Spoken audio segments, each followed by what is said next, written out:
안녕하세요. 골드입니다. 오늘도 말의 품격 좀 늦었죠, 소개가. 그 다음 이야기를 들려드리겠습니다. 이번에 챕터는 공감입니다. 당신의 아픔은 곧 내 아픔. 10여 년 전 사극 다모가 인기를 끌었다. 내 눈가와 귓가에서 희미하게 가물거리는 장면이 있다. 남자 주인공은 여자 주인공의 상처를 치료하면서 덤덤한 목소리로 아프냐? 나도 아프다. 라고 말한다. 브라운 건 너머에서 드라마를 들여다보던 시청자 중 상당수가 이 대목에서 탄성을 질렀다. 남자 주인공의 입술을 떠나 여자 주인공의 마음으로 들이닥친 이 짧은 문장에 상대를 향한 애타는 마음이 구구절절하게 실려 있었기 때문이다. 이게 바로 공감이고 소통이 아닐까.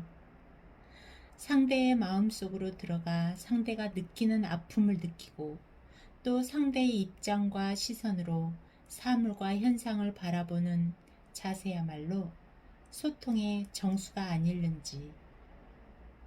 공감은 한국인 특유의 정과 유사한 감정의 무늬를 지닌다. 다만 공감과 동정은 결이 다른 감정이 아닐까 싶다. 10년 전쯤이다. 방송사 리포터가 자식과 떨어져 사는 어르신과 인터뷰하는 장면이 전파를 탔다. 어르신이 입을 열자 구슬픈 배경이 음악이 흘렀다. 리포터는 인터뷰 도중 연신 찌찌찌 혀를 차며 미간을 찌푸렸다. 그러면서 이제 어쩌시려고요. 참 불쌍하시네요 등의 문장을 내던지며 안쓰럽게 바라봤다. 리포터의 말에 어르신에게 꽃으로 전해질 리 없었다. 어르신은 말을 멈추었다. 끝부분을 날카롭게 다듬은 언어의 창이 어르신의 자존심과 살아온 세월을 후벼 판 듯했다. 동정과 공감은 우리 마음속에서 전혀 다른 맥락의 생성 과정을 거친다. 타인의 고통을 자신의 고통처럼 느끼는 감정이 마음속에 흐르는 것이 공감이라면 남의 딱한 처지를 보고 안타까워하는 연민이 마음 한구석에 고이면 동정이라는 웅덩이가 된다. 웅덩이는 흐르지 않고 정체되어 있으며 깊지 않다. 동정도 매 한 가지다.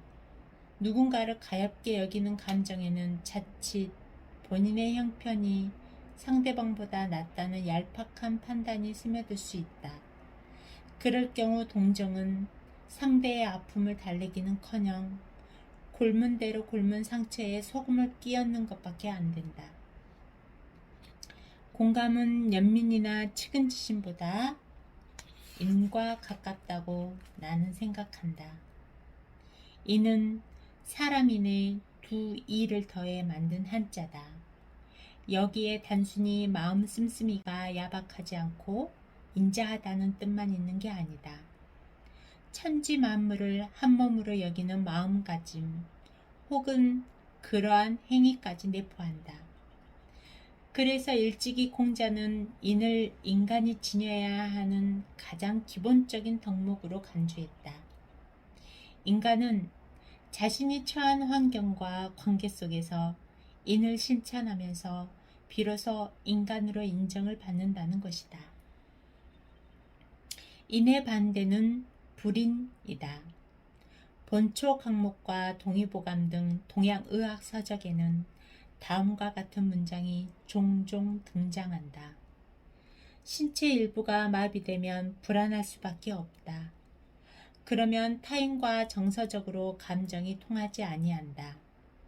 사람은 몸과 마음의 상태가 온전하지 않으면 자신의 고통은 물론이고 상대방의 아픔과 속사정을 짐작하거나 공감하기가 어렵다는 얘기다.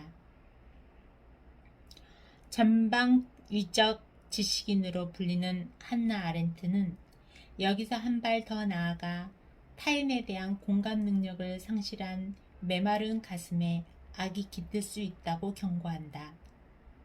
한나 아렌트는 유대인 학살의 주범인 아돌프 아이히만의 재판 과정에 참관하면서 악의 평범성이라는 개념을 구체화했다. 아이히만은 제2차 세계대전 때 유럽 각지에서 유대인을 체포해 수용소로 이송하는 일을 총괄한 책임자였다. 그러나 예루살렘 전범 재판정에선 아이히만은 의무를 준수했고 명령에 따랐다는 말만 되풀이했다. 그의 변명에는 죄의식은커녕 고민의 흔적조차 묻어나지 않았다.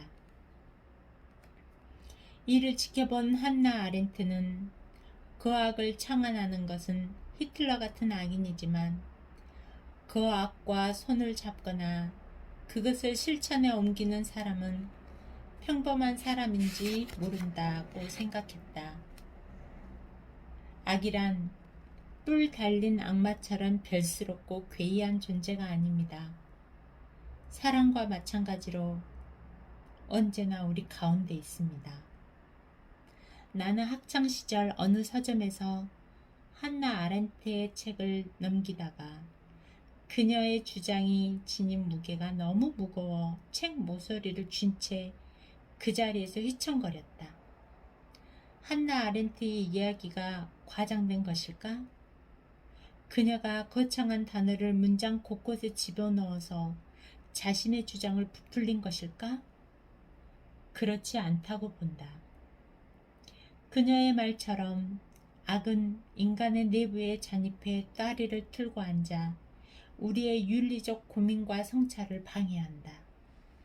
남의 아픔에 공감하지 못하고 내 행동과 말이 타인에게 미치는 영향을 생각하지 못한 채 살아간다면 상황에 따라 우리는 얼마든지 제2, 제3의 아이만이 될 수 있다.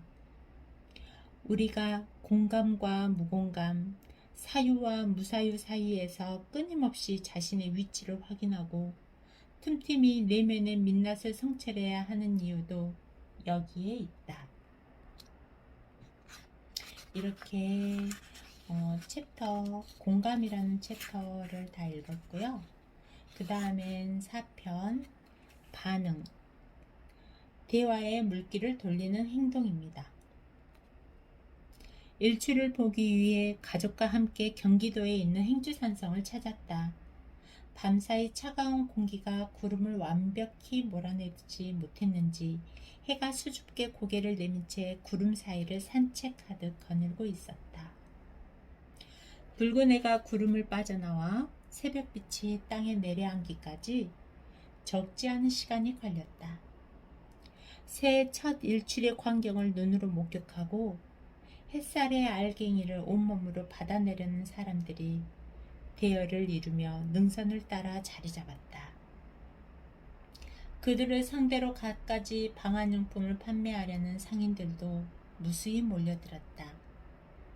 무릎 단열을 집어든 상인이 재킷을 맞춰 입은 한 쌍의 젊은 연인에게 말을 걸었다. 담요 사세요. 따뜻해요. 연인은 시큰둥한 반응을 보였다. 상인의 말이 연인의 귀에 닿지 못하고 공중에 가루가 돼 흩어진 듯했다.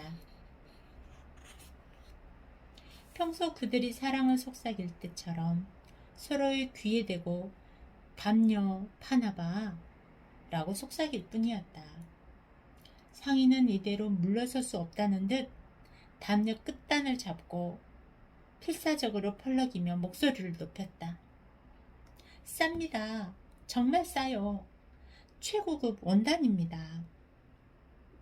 소용없었다.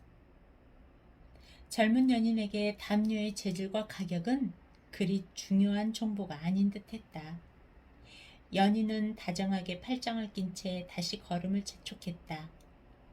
이때 바로 옆에서 담요를 팔던 다른 상인이 다가와 가볍게 한마디 건넸다. 둘이 참 잘 어울려요. 선남선녀가 따로 없네요. 접대성 멘트인 게 분명했지만 연인의 입장에서는 기분이 나쁠 리 없었다. 여자친구의 손을 꼭 잡은 남자가 힘얼건 이빨을 드러낸 채 희죽거렸다. 그러자 접대성 멘트인 게 분명했지만 연인의 입장에서는 기분이 나쁠 리 없었다. 여자친구의 손을 꼭 잡은 남자가 힘얼건 이빨을 드러낸 채 희죽거렸다. 그러자 상인은 대뜸 질문을 던졌다. 상인의 질문은 곡사 화기에서 발사된 폭탄처럼 포물선의 쾌적을 그리며 연인을 향해 유유히 날아갔다. 참, 그런데 둘이 사귄 지는 얼마나 됐어요? 남자 품에 안겨있던 여자가 대꾸했다. 이제 100일째랍니다. 기념도 할 겸 해서 오늘 해돋이 보러 왔어요. 여자의 100일이라는 말에 상인의 귀가 토끼처럼 쫑긋 섰다. 일순 그의 눈이 번뜩였다.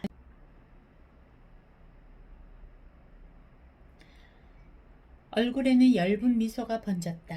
잠시 뒤 상인의 한마디가 짧은 대화의 활용 정점을 찍었다. 깨소금이 쏟아질 때네요.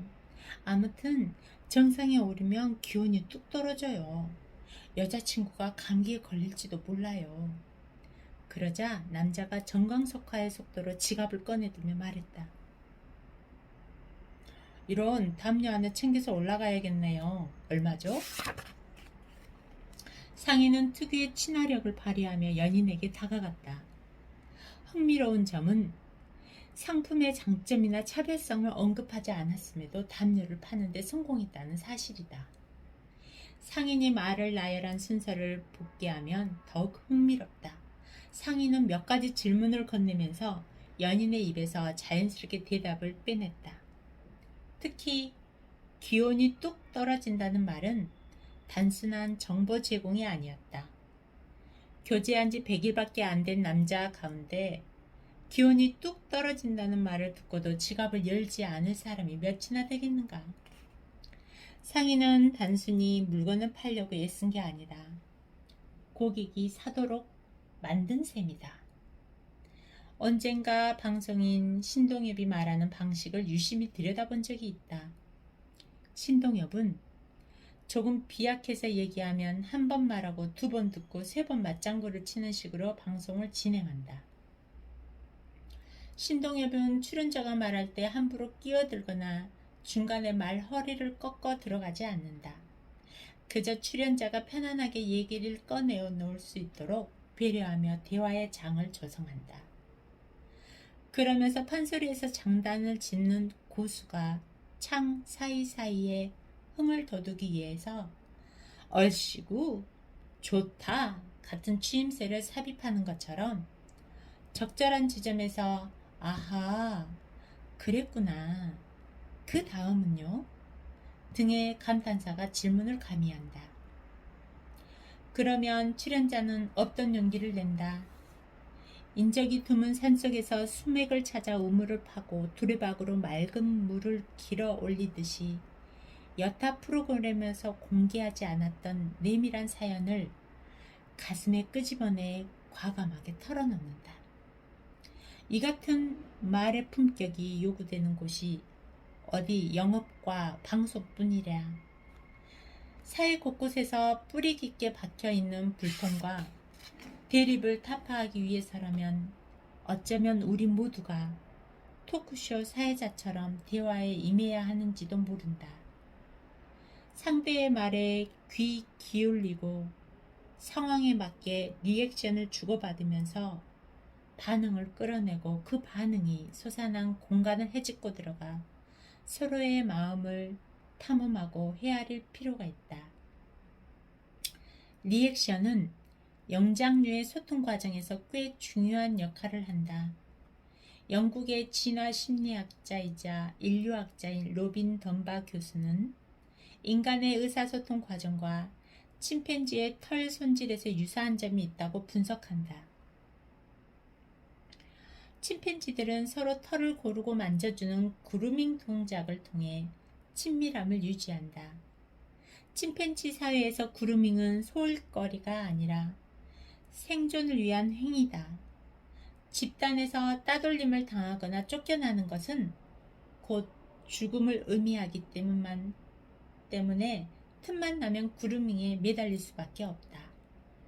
일부 진화 심리학자들은 인간의 언어가 이러한 그루밍에서 출발했다고 주장한다. 사람이 대화를 나누면서 상대의 말에 맞장구를 치는 것은 구성원 간 친밀감 형성이 주된 목적이며 큰 틀에서 보면 공동체 안에서 살아가기 위한 본능적인 행위라는 것이다. 사람은 누구나 마음을 누릴 곳이 필요하다. 몸이 아닌 마음을 누릴 곳이. 물론 그 공간은 물리적인 장소뿐만이 아니라 사람의 마음이 될 수 있다. 우리가 가슴에 품고 있는 고민을 종종 타인에게 털어놓는 것도 어쩌면 이런 이유 때문인지도 모른다. 고민을 해결하려는 목적보다는 마음을 쉬게 하려는 목적으로 말이다. 나 역시 세상살이에서 생기는 근심과 답답함을 주변 사람과 나눌 때가 있다.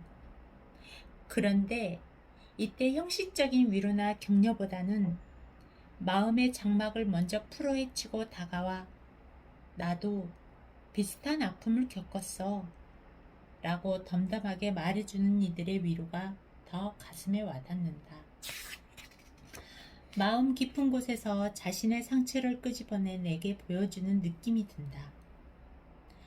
그런 적당히 따뜻한 말을 접할 때마다 나는 이런 생각을 떠올린다. 하나의 상처와 다른 상처가 포개지거나 맞닿을 때 우리가 지닌 상처의 모서리는 조금씩 닳아서 마모되는 게 아닐까? 그렇게 상처의 모서리가 둥글게 다듬어지면서 그 위에서 위로와 희망이라는 새순이 돋아나는 건지도 몰라. 사람과 사람이 주고받는 대화는 굽이쳐 흐르는 강물과 같다. 상대가 건네는 말에 맞장구를 어떻게 하느냐에 따라 대화의 물길은 전혀 다른 방향으로 흐른다. 그 언어의 물결에 진심을 실어서 보내면 상대가 그걸 확인하는 순간 상처가 마모되거나 뭉툭해질 수도 있다. 그럼 날카로운 상처가 마음을 헤집고 돌아다니며 찌르지 않을 테고 상대방은 전보다 덜 아파하며 살아갈지도 모른다. 비록 상처를 완벽히 지을 수는 없다고 해도 말이다. 자, 이렇게 오늘은 두 단락을 읽어보았습니다. 첫 번째는 공감. 서로 같은 것을 서로 이해를 해주는 거겠죠. 당신의 아픔은 곧 내 아픔이다. 여러분들도 이런 경험이 있지 않을까요?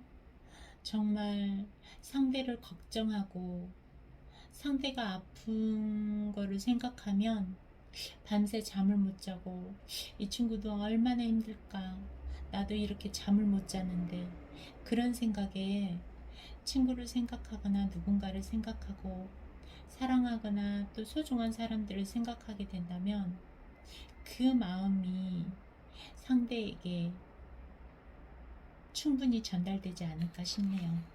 두 번째는 반응입니다. 대화의 물길을 돌리는 행동입니다.